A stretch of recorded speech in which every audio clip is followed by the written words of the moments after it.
I woke up to the song Home for Christmas, and I started crying because my son will not be home for Christmas. He's in prison. He was convicted of a crime he did not commit. Next week is Thanksgiving, and I know I have to put on the happy face for my other children, but it is so hard when I know my oldest, my baby, is in prison, and he doesn't even understand why. So, Thanksgiving, what's your family tradition? We normally eat and watch the Turkey Day class. The attorneys we had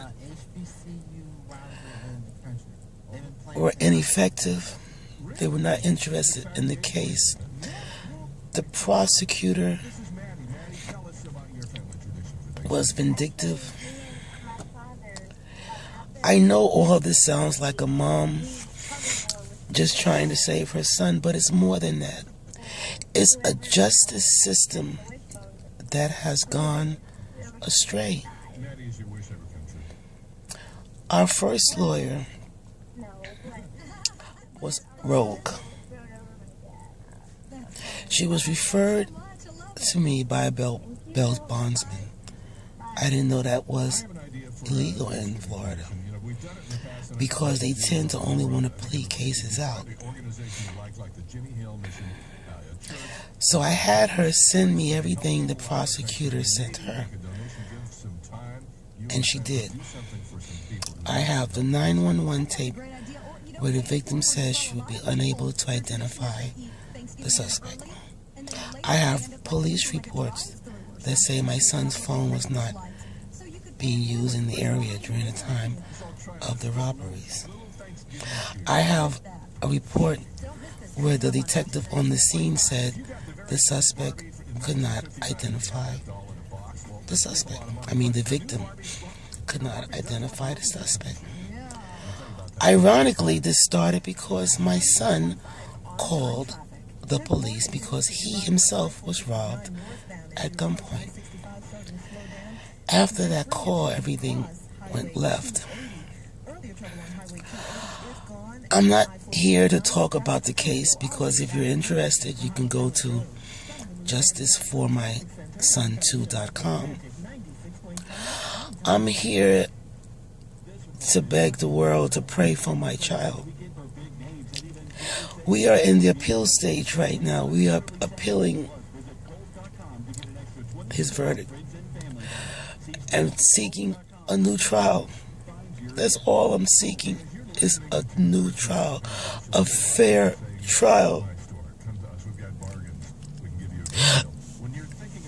I don't know how else to do this. He's 23 now. He's 3 classes from a bachelor's degree. He graduated AB honor roll from a Catholic high school. He's never been in trouble. He was convicted and given 12 years. But I'm also talking to the jurors because they were great. They sent back wonderful questions that went unanswered. Questions like, are there any phone records between my son and the detective? She says she only talked a couple of times with him. I have the records. They were on the phone 14 times, cell phone 14 times. Another question the juror asked was it a coincidence that the same detective was the same detective that was investigating my son's when he was robbed? She was the detective of the victim that had an attempted robbery, and she was also the detective for my son. He was her victim and suspect. How is that possible? The jurors wanted to know. My attorney gave no answers. He said for the jurors to use the evidence at hand. How unfair is that? They came back with the only thing they could come back with, which was guilty. We are in the appeal stage. It has cost me $18,000. I've made the last payment this month. I'm in bankruptcy. But I would live in a shelter. I would live on the street if I can get my son out of prison. If I can just have a fair trial. If he could have a fair trial. That's all I'm asking.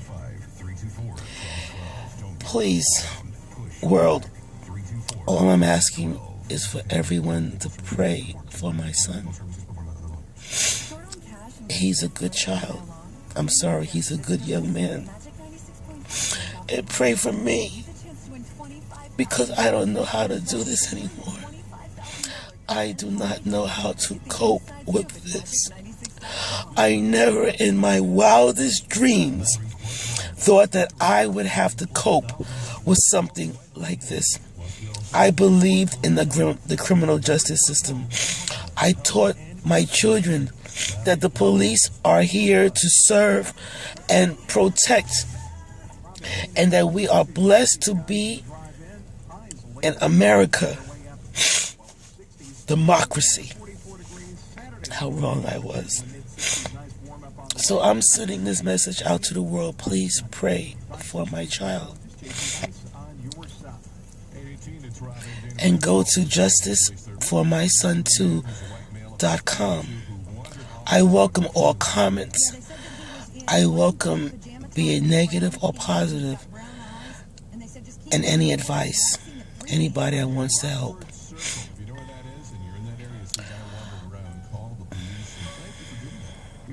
Thank you. And happy Thanksgiving.